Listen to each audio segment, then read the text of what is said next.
for coming today. You guys know me here, but for people online, I am Alison, host, and I'm program manager and an associate scientist here at Earth Lab. I did a postdoc with the PhenoCam network, so we're going to quickly go over what that is today. And then what I really want to get us into is using some GitHub Codespaces to be able to play with some of that data in a really easy access way.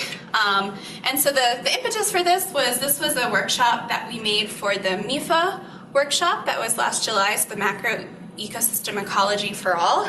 And those were school teachers, teaching college teachers who were going to use a similar lesson in their classrooms. And we've also submitted this to do a workshop at ESA this summer. So this is kind of a dry run, a practice of that. So we're going to cram a lot into an hour. And so I'm kind of divided this into 3 different parts. Of course, this isn't working now. There we go. First, I'm going to do like a 10-minute intro to what the PhenoCam network is, if people aren't familiar with it. I could do a much longer talk about that, so if anyone has questions, happy to talk about it more at another time. And then we're going to quickly show how you can get this data off the PhenoCam website. But then the third thing is we're going to go through some R code on GitHub Codespaces to get that data in a much more efficient way. And really quick shout out, Eric, thanks for being here. He helped set all this up, so the Docker container, everything to work through GitHub Codespaces. Elsa helped put it into a nice format and with some of the coding, and Nate also was a good resource. So all of them helped a lot on this as well. Okay, so just going to really quick back up in case this is a new topic for people. But the PhenoCam network is named for the word phenology. And so phenology is the study of cyclical biological events. So when do animal migrations happen? When do insects go through metamorphosis? What we tend to focus on in PhenoCam is when do trees get green, when do they get brown, and why is that? And something that we're seeing a lot in the world is that these phenology patterns, so when things green up, when they brown down, are shifting with climate change. We're getting warmer springs, so leaves are coming out earlier in the spring. We're getting delayed autumns because things are staying warm, so autumn's happening later. And it's for this reason that the IPCC says that phenology is perhaps the simplest process in which to track changes in the ecology of species in response to climate change. So that's where we bring in the PhenoCam network. So Pheno and Cam, combination of phenology and camera. And it's a network of over 700 cameras that are mounted above the ecosystems, various ecosystems worldwide. And they take pictures of that canopy every 30 minutes. And what's really cool is that those pictures are then streamed back to the PhenoCam website. So you can look at those pictures in real time and see what any of these ecosystems are looking like right now in the world. And what's really cool about PhenoCam is it provides the link between what we see when we look at a tree or a plant on the ground and what the satellite sees in a much coarser resolution. And so it's kind of that intermediate level and provides that gap. Like I said, there's over 700 sites. It was started in North America, so there's the most sites in North America, but there's starting to be more in Europe and South America, Asia, and around the world. Here's an example of the pretty pictures that you get from PhenoCams. You get a wide variety of ecosystems from marshland to grassland to evergreen forest, deciduous trees. Really fun to just click through the website and see all the ecosystems. And the other fun thing to do is to pick one site and look at the changes through the season. And so this is one of my favorite ones. It's up in Canada. It's called La Claire, and I like it because of how pretty it is in the fall. So we're going to play with this site later once we get into our code spaces. And something I wanted to point out for this crowd, because I think it'll be relevant, is that all the neon towers have a PhenoCam on them. So if you're using neon data, there's going to be some PhenoCam data that can be used in conjunction with that. This is outdated, but it was the best picture I could find for now. And then the last thing I wanted to go before digging into this is how we actually get data from these images, right? They're really pretty, but we can actually extract data from them and get a measure of greenness. So, when you were little, did you ever sit really, really close to the TV? I yell at my daughter twice a day about this. Do you really? Well, and what does she see when she's sitting too close next to the TV? I don't know. Maybe something like that. At least on the old style TVs. I think the newer ones don't do this as much. But yeah, the TV, if you get really close, you saw kind of a pixelated image, right? Something that looked like this. And if I zoom in just a little bit further, you can see that those pixels are made up of 3 different colors. They're red, green, and blue. And that is because red, green, and blue are the primary colors of light, and they mix to create all the colors of light that we see. Just want to note, this is very different from mixing like paint pigments, because if you mix like red and green, you get brown, not yellow. So light mixes very differently. And this same concept can be used for these images. So the images are saved as digital numbers that each have a value of red, green, and blue for each pixel. And so then you can designate what we call a region of interest, in this case, kind of rectangle where the trees are here, that we want to extract greenness from. And we can separate it into its 3 different color channels. So red, green, and blue. And then we can just do a simple ratio to get canopy greenness. So the amount of green compared to the overall brightness of the image. So red, green, and blue added together. And we call that, it's a little cut off there, but GCC, or the green chromatic coordinate. And so it's just a measure of the relative greenness to the total brightness of the image. And when you do that over time, you get these really nice patterns of greenness for different ecosystems. So this is just the deciduous forest. So we see it's not very green in the winter, greens up in the spring, kind of slowly loses a little green throughout the summer, and then sharply drops off when we get that autumn leaf color change. And you see that every year we have a very predictable cycle in what that greenness pattern looks like. The other thing that you can extract from this data is the timing of spring green up, or the start of autumn. And so the way we do that is you take the amplitude, so the maximum greenness for a season, and you say that spring starts when you've hit either 10, 25, or 50% of that maximum greenness. You can pick whichever threshold you want to use depending on the question that you're asking. We do the same thing then for autumn, start of autumn as well. You can use those 10, 25, 50% thresholds. Something I wanted to point out for this crowd is just a couple more advantages of PhenoCam, because I know we do a lot of remote sensing in this group. Something that's really cool is that because they're so small, you can pick exact areas that you want to calculate greenness for. So in this case, we're saying I want the greenness of these shrubs and ignore all the background influence of the dirt. Similarly, you can pick which functional groups to look at. So we're saying I want greenness of those evergreens in the background there and not of the shrubs in the foreground. And then before we get going, I just wanted to show you what some of these different greenness trends look like across different ecosystems, because we're going to recreate some of those trends today. And the point I'm trying to get across is that different ecosystems have very different greenness patterns. So this one should hopefully look familiar. What do you think this one is? What type of ecosystem? Deciduous broadleaf, grassland, evergreen, swampland, agriculture. Deciduous. Yeah, that's actually the one that we were just looking at, right? You get those kind of like squared off greenness patterns, right? All right, so this is a trickier question. What about evergreen forests? Do you think they show changes in greenness throughout the seasons? See some yes. Okay, yes. That is correct. You can see these are pictures from winter, summer. This is up at Niwot, so right here, west of us. But you can see the pattern's different. It's much more of a smooth curve.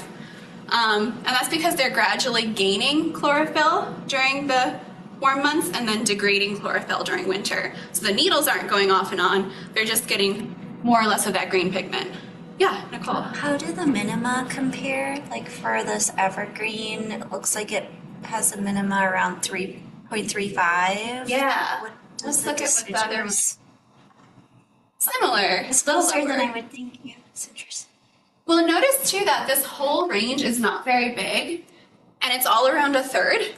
And that's because, you know, the red, green, blue, it's still about a third of the color that we're seeing, but it varies enough that we can get that differentiation. But that was a good question, yeah. So it looks like that one maybe doesn't get as low as we might expect it to, yeah. And then the last one is this one. What type of ecosystem do I think this one is?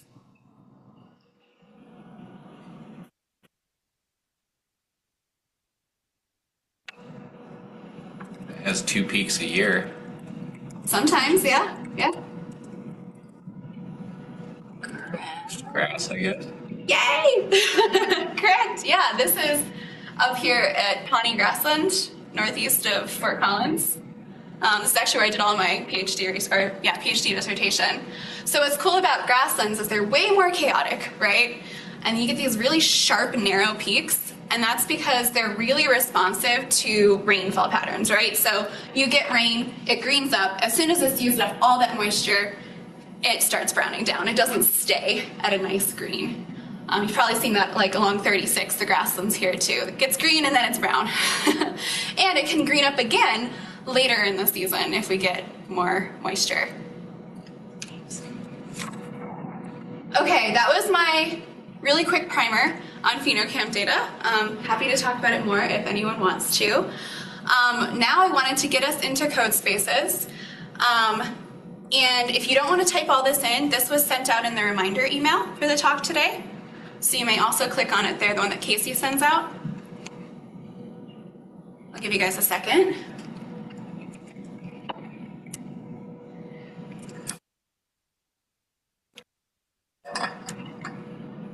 So what this is taking you to is on the ESOL Learning Portal. This is a digital textbook page going through the lesson that we're going to do today. And you'll see that at the top it has a video of me doing this much slower pace, much more detailed. So if you want to go back and use it again, you can definitely use that video or scroll through all the information. But what I want you guys to click now is this try it on GitHub link. And when you do that, you should get something that looks like, what's the chat saying? Okay. Oh, thank you for putting it in the chat, Nicole. You should get something that looks like this if you guys are logged into your GitHub account. Do you guys get a page like this? Okay, awesome. So what this is doing is through GitHub Classroom, which is another thing we could talk about, or Elsa could talk about a lot more, you're able to assign something to someone, and you can accept that assignment, and that's going to create a copy of the repository for the lesson. So everything that you need for this lesson now is going to be a version that is a copy for you to use. Notice that it is still owned by the CU ESOL GitHub account, but then it's added your GitHub username at the end. So if you open that one, for example, you can see, and I'm going to right click and open these because I want to, oh, well, that didn't work that time, but if you want to be able to come back to these, you might want to open them in a new tab. So now this is my version of what we're going to do today.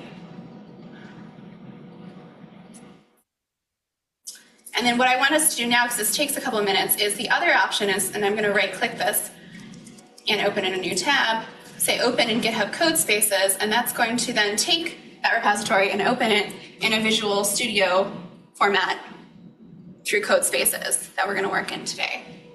And this takes a couple minutes to initialize. How did I not do that?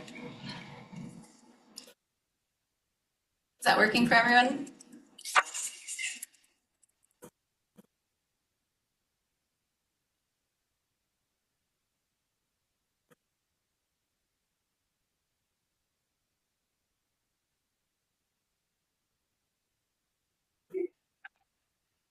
People online too, let me know if there's problems. Hopefully it looks like something like this.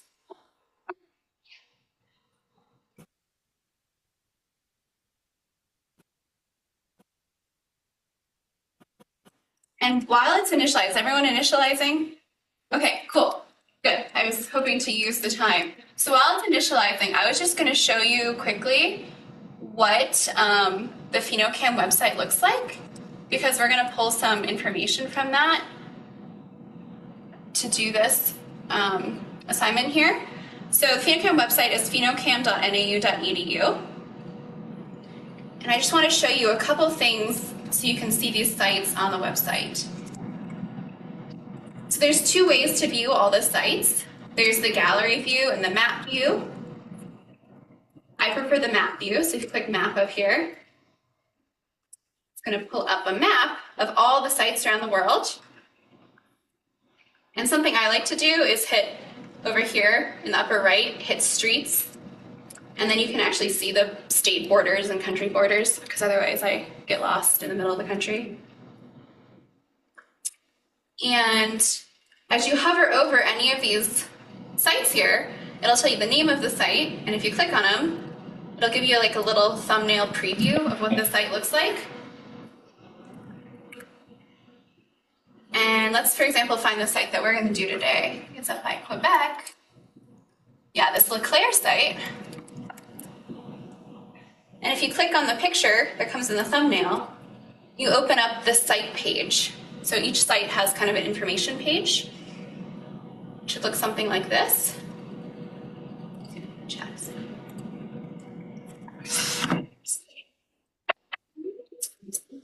And then the important things that we're going to need to know for today is what the name of the site is.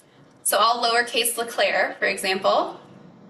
And we need to know what the vegetation type is. So that's this DB or EN. I have a table, a cheat sheet table for you that we'll look at in just a second. But this is saying deciduous broadleaf or evergreen needleleaf. That just means there's regions of interest drawn around each of those two types of vegetation on this image. And then we'll also need to know this number afterwards. This is the number of that ROI or that region of interest.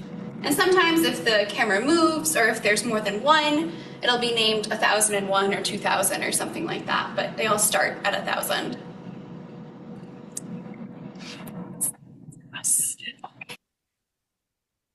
Are we good with pace? Pause if people are still playing around with that.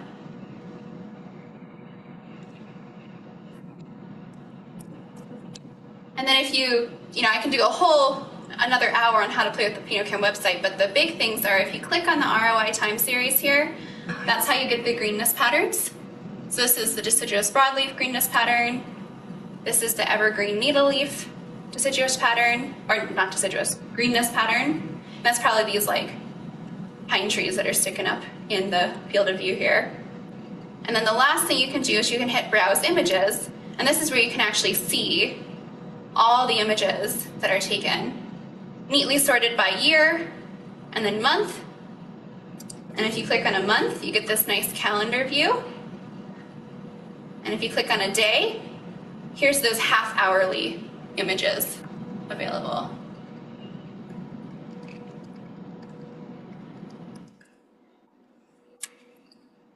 Okay, that was my whirlwind tour of the PhenoCam website. Because now we're going to access the data through our Codespaces. So hopefully by now, we took up enough time that everyone should have something that looks like this for their Codespaces. Is that true? Yeah. Okay, cool. Ugh, I didn't mean to do that. Hide. Meeting controls. All right, so what you're looking at here is your virtual computer. So this is through GitHub. It's created what's called a code space for you, and everything that you need to do this lesson is already contained here for you. And thanks to Eric, you'll see what we have here is a dev container, and that's going to have all the packages and requirements that we need to do this lesson already installed for us. So there's no need to worry about if you have an older computer, your computer's being weird when you're trying to download packages. We've all run into that before. This should just work for everybody. And then here are the lessons that we're going to go through. One is Marked Student. That just has some blanks where you could kind of code in real time if you're trying to teach it to a class. And then the one that doesn't have student after is what we're going to do today, has everything filled out, so it should just be good to go. So if you want to click on this, PhenoCamActivity.qmd, it's a Quarto document, so a form of Markdown. I'm going to use visual mode, so that just means it's in a much prettier format. Something like this should pop up for everybody. And what you see is what we all just went through slides. There's kind of a primer at the top that should look familiar. And I'm just scrolling down until we hit the first code cell where we are loading all of our packages.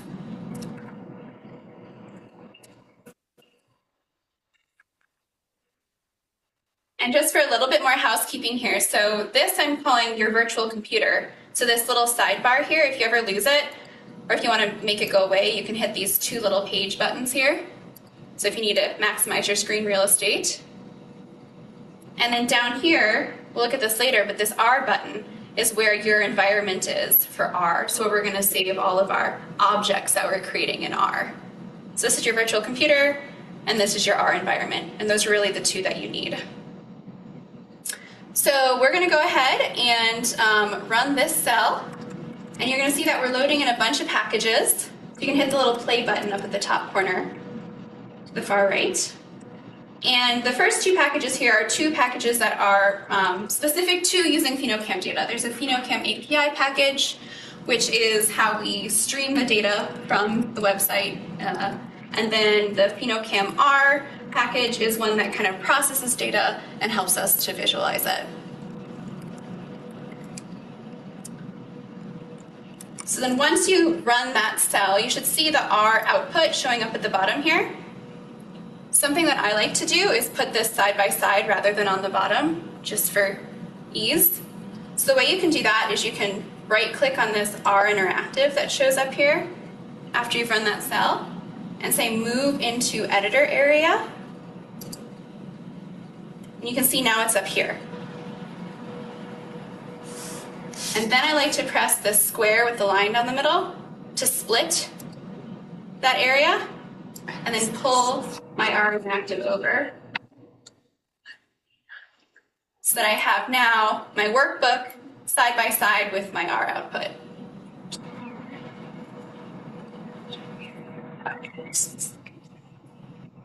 Everyone good? How do you do the second part? So once you move it into the editor area, what was the second part? Yeah, so there should be, can you see my mouse here? There should be something that looks like this that says split editor area. And then I just pull the tab over into that new one that opens. Does that work? Yeah, you just drag and drop. Drag and drop. If I drag and drop, trying to figure it out. Oh, No. I do I wrong. think it's drag and drop. So just so everyone knows, just because we only have an hour today, I'm assuming that most of you probably know R code. I'm not going to go through the R code in detail. We're mostly going to get the outputs from the code, but please feel free to go back and play with it later. The video that's on that textbook page has much more in-depth details about everything. So we're just going to kind of play and go here, because then I want to give you guys 10 minutes to put in a new site and play with some data with the site that you guys want to. Sound good? All right, so we got all of our packages going. And then the next thing we're going to do in this cell is create a folder on our virtual computer to store images and files. So if you run this cell, you should see up here this Pheno images folder is created.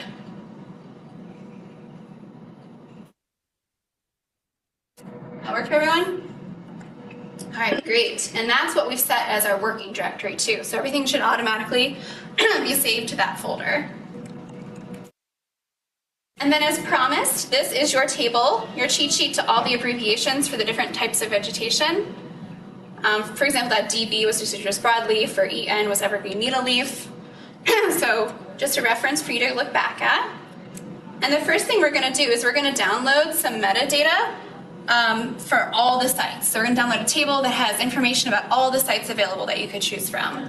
And this is through that PhenoCam API package. So when I run this, we're going to see a table called site list table. Should be saved to our R environment and should open over here to the side to look at. See, there's a bunch of sites there. And if we hit this R now, under our global environment, we should see that there's an object called site list table as well. So that's how you see your R objects. So kind of like R Studio, just in different windows, different orientation. And then, just to show you what can be done, is we're going to subset this table to only include grassland sites and create a grassland site list. So if you run that, you should see a new table open.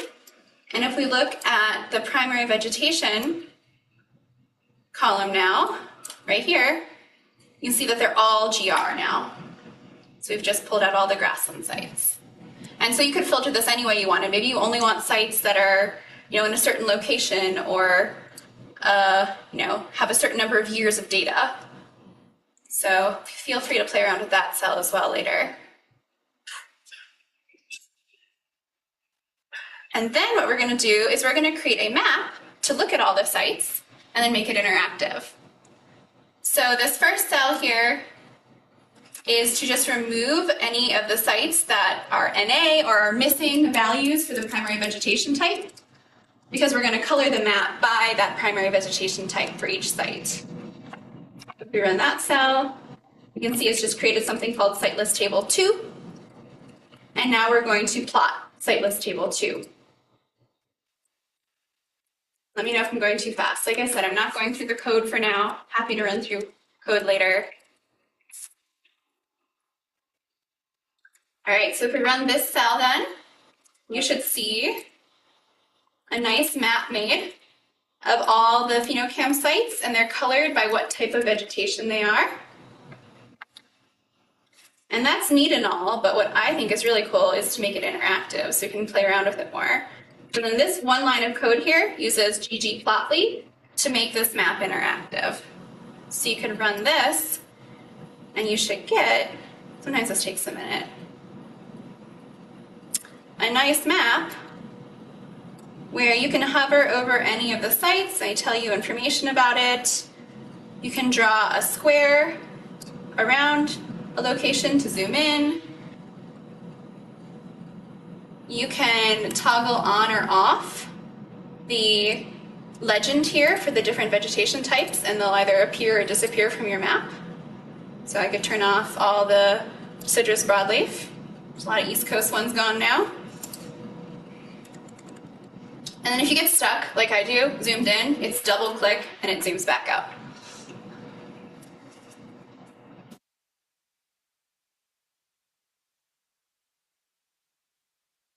Okay, how's everyone online doing? Don't see any comments. Cool. Thanks, Caitlin.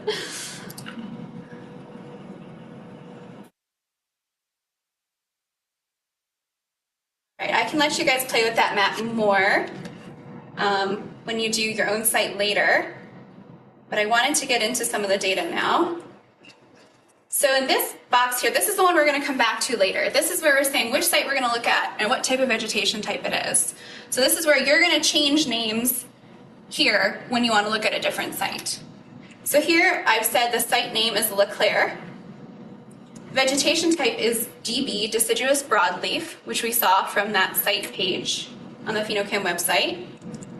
I have chosen 2022 as a year of data that I want to download images for, because we're going to make a layout from 1 year of data later on. And here's that ROI number. So if you remember from the PhenoCam website, if I still have it pulled up, I'm getting this from here. So I'm saying it's a deciduous broadleaf, and that ROI number is 1,000. And I got to find my tab again. There we go. So we're running those just to get those set in our system. And here is where we're going to now use that PhenoCam API package again to download the greenness time series for that site. So when you run that, it should open up a table with all the greenness data. And notice it's every 3-day data, because the site automatically consolidates those 30-minute images to either 1-day or 3-day data. And you can choose in your code here again, you can see I wrote 3-day. If you write 1 day, you'll get that 1-day data as well. And this shows, over here, will show all the greenness. Here's our GCCs. That's what we're going to plot, the green chromatic coordinate. I'm just going to do some housekeeping and get rid of some of these things. All right, so now let's plot it. So this next cell is going to plot your greenness data. That should look familiar from what we saw before, those nice squared off peaks.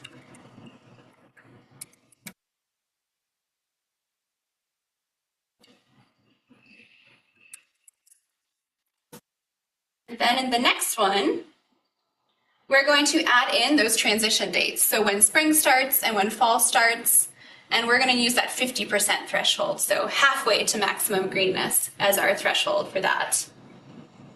So what this is going to do is it needs to download those transition dates that are automatically determined on the PhenoCam website, and that has to actually download to your virtual computer. So what we're going to see is as we run this file, we're going to see a couple CSVs saved into this images file, and then we're going to read those CSVs back in to our R environment with this code down here.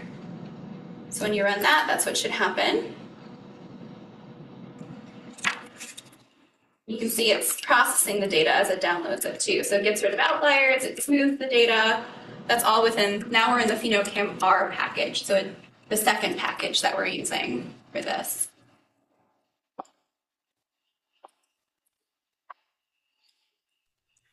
Quick question. Yeah. In the download PhenoCam line on line 3, the frequency equals 3, is that assuming, or is that the 3-day? Yes, it is. Good noticing that. Thank you. Yep, you could put 1 here as well. That would work too.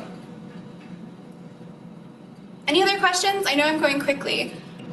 I'm assuming most people have coding experience, and I want you guys to have time to play with it. So.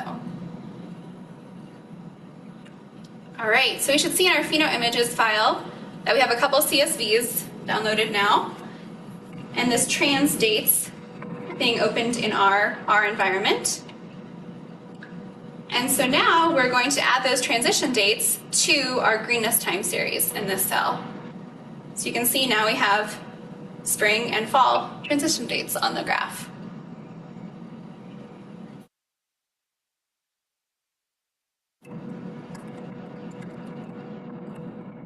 So then the question might be, cool, we have the transition dates, but how do they change through time, right? Because the hypothesis is that, as seasons are getting warmer, spring's happening sooner, there might be a downward trend in when these spring transition dates happen, right?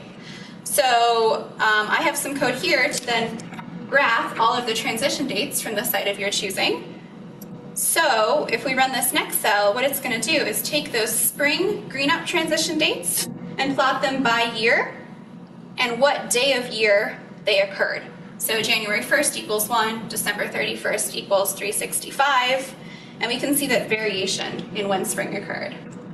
And what's cool here is that we see there's been some variation, but especially these last 4 years, we've had some earlier green up at this site up in Canada.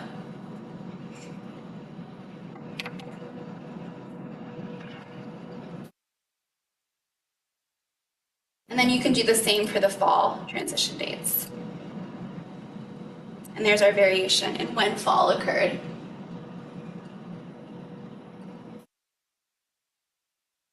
And it looks like it's really variable, but also notice that our y-axis is only 10 days here. So it's actually pretty standard in when it happens. Okay, then we get to the part that everybody likes the best. Let's download some pretty pictures and make some nice layouts.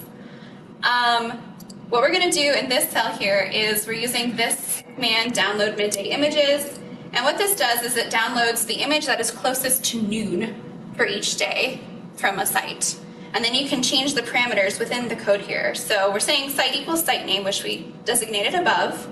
The year is that 2022 that we also designated above. And here I'm saying I want all the months, 1 through 12, but I only want day 15. So I'm going to have 1 day of data for each month from this site. So then we should have 12 images, 1 per month, when we run this. And when you run this, these images are again going to be downloaded to your working directory, which is this PhenoImages folder over here. And you can see them start to show up over here. And if you want to look at them, you can click at them, see what they look like. Looks great. Take a minute sometimes. And then this cell is a check to make sure that you have 12 images, because sometimes you start doing more sites or playing around with things, you might have more than 12 in your folder. So I'm going to run this, and n should equal 12, which it does. So we are good to go. And then this code cell here is going to make a beautiful layout of your images where you can see them all lined up by month. Sometimes this one takes a minute to run.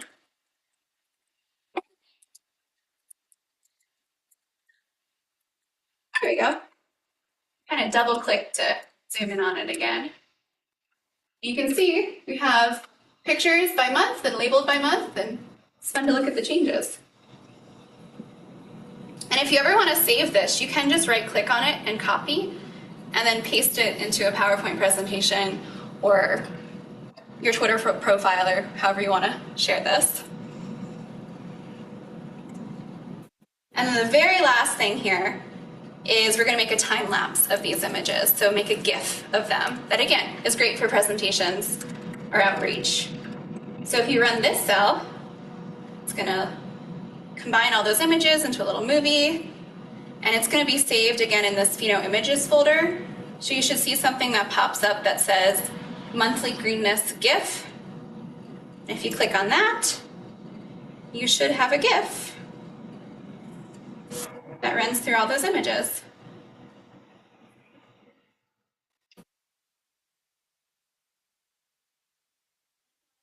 GIF, right click, give your browser permission, and then hit download. And that'll just save to your physical computer versus your virtual computer here. Because remember, this all is saved just on our virtual computer online here on Codespaces.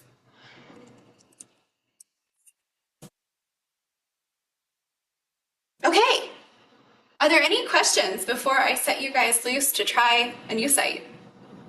Yeah, Nicole.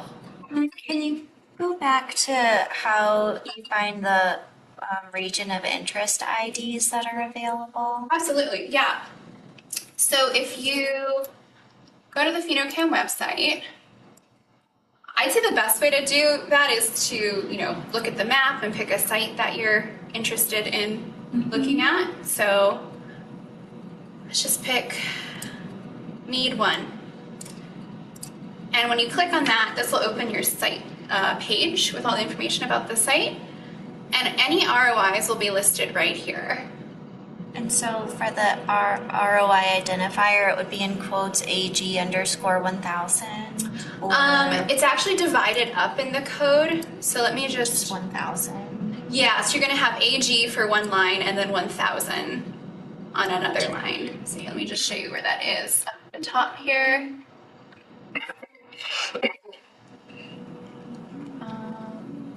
Here it is, where we are saying our site name and stuff. Your vegetation type, your veg, is going to be, in the case of what we just picked, it would be AG for ag. And then your ROI would be 1000, which is this number right here. Thank you. Yeah, totally. And if you're ever curious about what portion of the image is being analyzed, when you click on this ROI time series, you can see the graph. If you scroll down, you can see what portion is being analyzed for greenness, so what the region of interest is.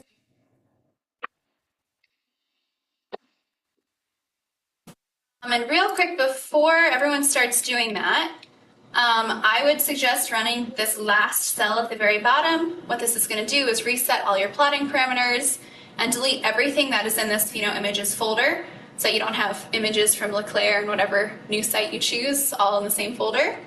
Be sure to download the GIF if you want the GIF before you run this, because it will disappear. So when you run this, you can see my Images folder is empty now. And you are ready to go back up to that cell and pick a new site name. Let's see, it looks like there's something online here.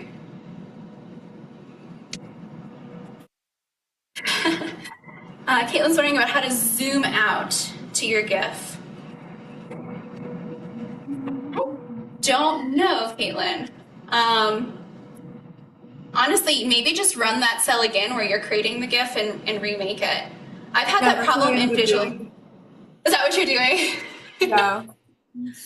Eric, do you know how to do that? I've run into that too, where I can zoom in on the images sometimes, but then I don't know how to zoom back out. Yeah, it probably depends on your browser. Okay. Command minus would be where I'd start. And does that work on a Mac? You have a Mac. I wonder what the equivalent is on Either control minus option, yeah, something in minus. Yeah, maybe a control minus or plus. Yeah, I've definitely run into that too before, Caitlin, so not a silly question. Yeah. All right, so yeah, I'm gonna give you guys 10 minutes to go ahead and try a new site and see what you can find. And then we're gonna reconvene when there's about 5 minutes left because I'm gonna show you how to save and close down your code spaces. But I'm here too if anyone has questions and wants to talk about this more.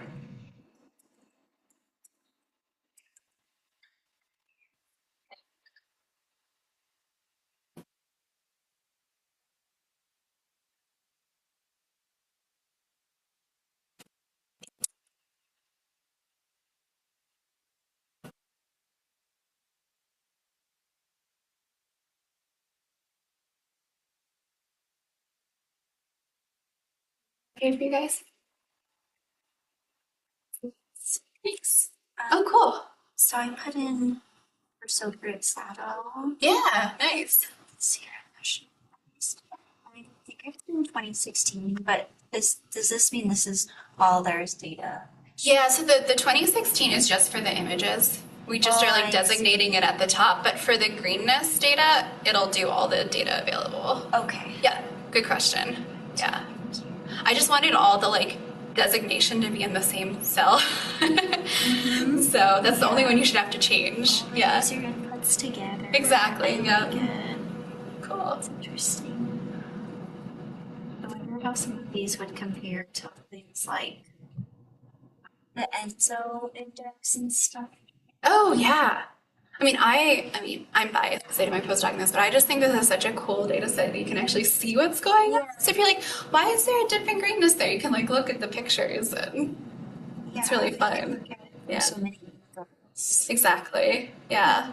It's really good for outreach too because like it's very visual. So when I've done, even elementary to high school, like everyone likes playing with this data too.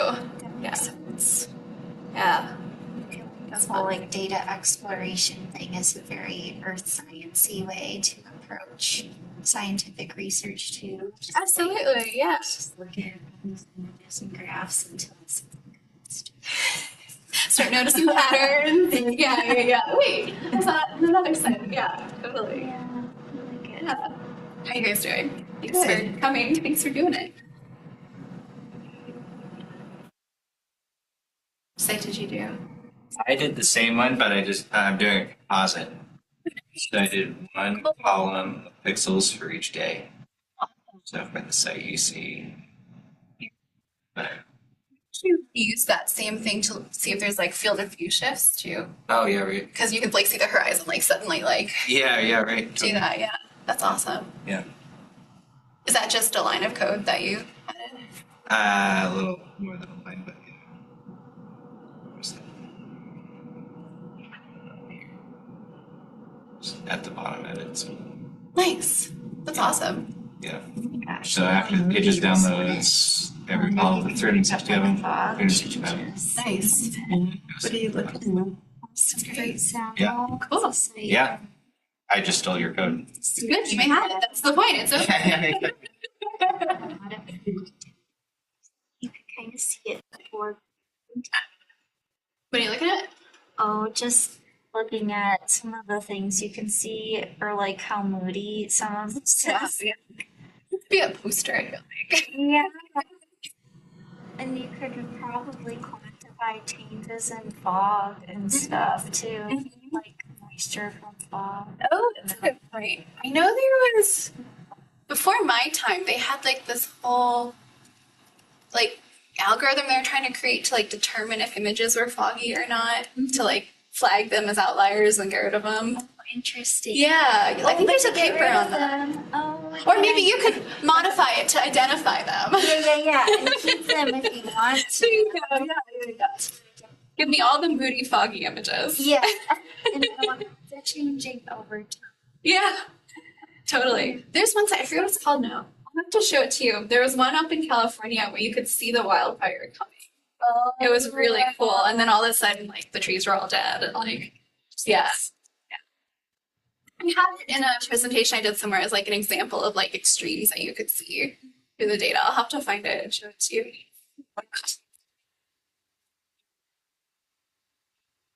There's definitely like controlled burn ones too, or like understory burns that I've seen. The difference. Exactly. Like, And you can see like the greenness, like, drop for the understory and stuff. interesting. Yeah, yeah. It's fun. It's It's very cool. visual. Yeah. Yeah. Sharing this. Yeah, thank you for coming. Appreciate it. How you doing?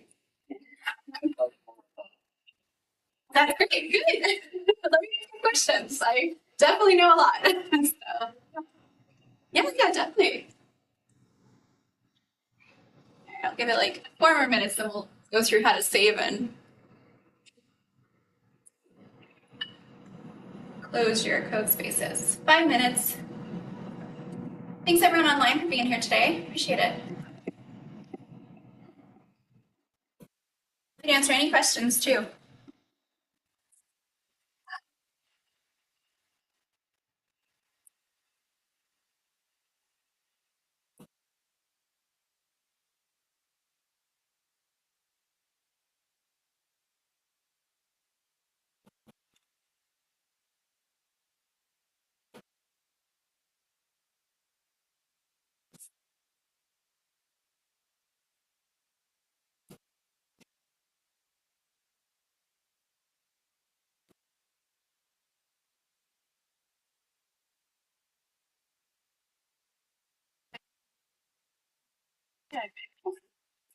Nice. So it says vegetation type, that would be this, right? Yeah, and so that's an example where you see there's a 1,000 and a 2,000. I bet they have 2 different ROIs. So if you click on them, let's see. Okay, so that's 08 to 18, it looks like. So I bet they had to create a new one because the camera shifted. Yeah, 18 to 21. So sometimes if like the field of view shifts so much that they just create a new region of interest. Yeah. So you might want to pick the one that has like more years of data for this. Maybe the 1,000 one. Yeah. Yeah.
Anyone find any cool patterns?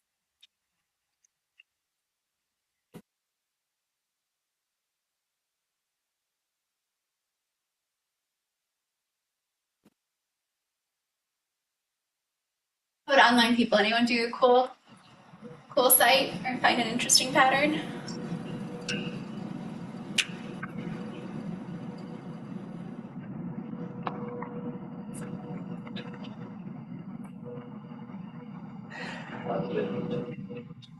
Pixel for each day, column each day.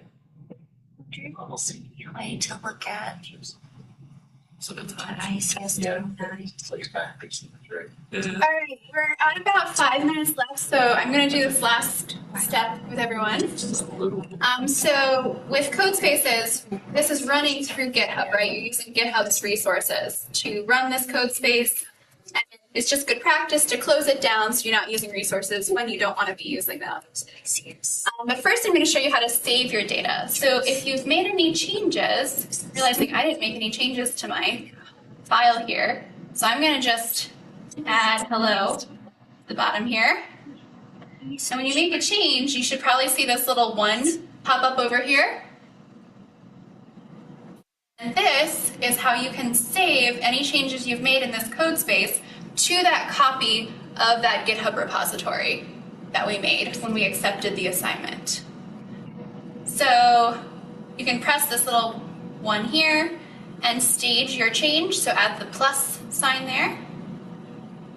And then you need to add a little message to yourself about what change you made. So I'm going to say I added the word Roman cap locks, added hello, and you're going to commit that change.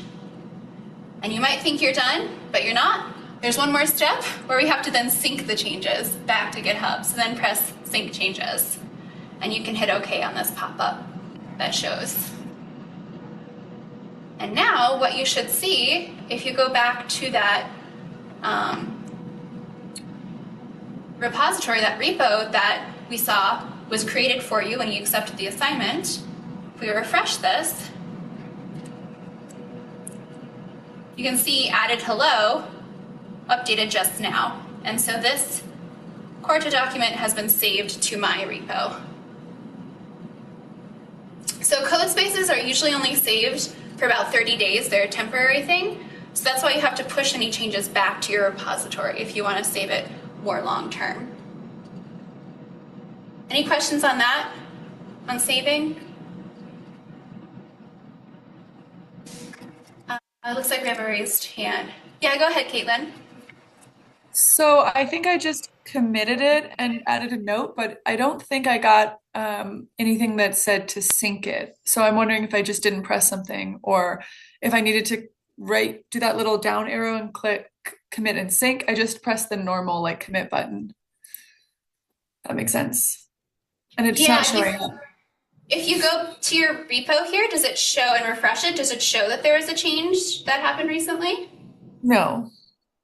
Okay. Yeah, you probably need to figure out how to sync it. Can you add another change and kind of go through the process again and see if that works for you? Can you just show me what the process was one more time? Oh, yeah, absolutely. For sure. So we're going to do this. I'm going to add take 2. You should see this little 1 pop up here. I'm going to click that. And here's the change. It says I made a change to this document. I'm going to add a plus to stage those changes. You do have to enter a commit message. Sometimes if you skip this, it gets weird. So I'm going to call this take 2. Then I'm going to hit commit. And then it should automatically change to sync changes here. And sync changes, hit OK. And then you should be good.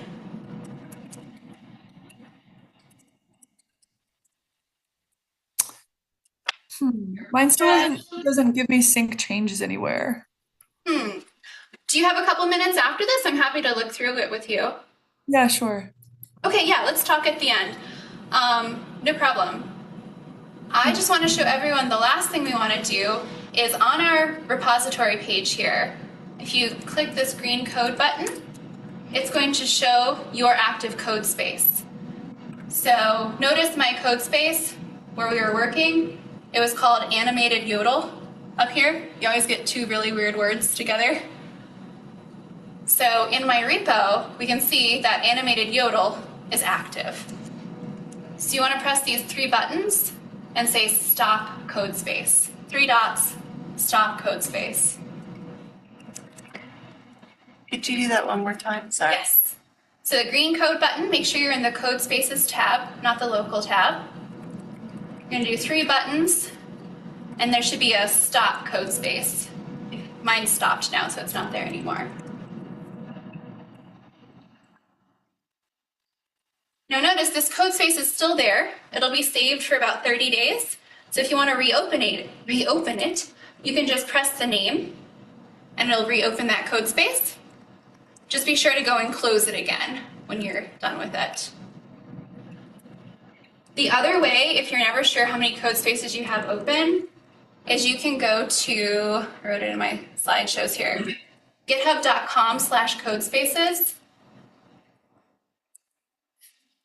And this is kind of a shortcut just to see all the code spaces that you have open. So you can see here's my animated yodel, and we can see that it's not active right now. But I could click on it from here again and open it up if I wanted to. But same as in your repo, you could hit these 3 buttons and hit stop code space. If it were open, that would be an option. Okay, right at 12. Are there any last questions? I really appreciate you guys coming. It was fun to go through. Happy to talk about PhenoCam or Codespaces more another time. Yeah. Questions? All right, thanks guys. Thank you.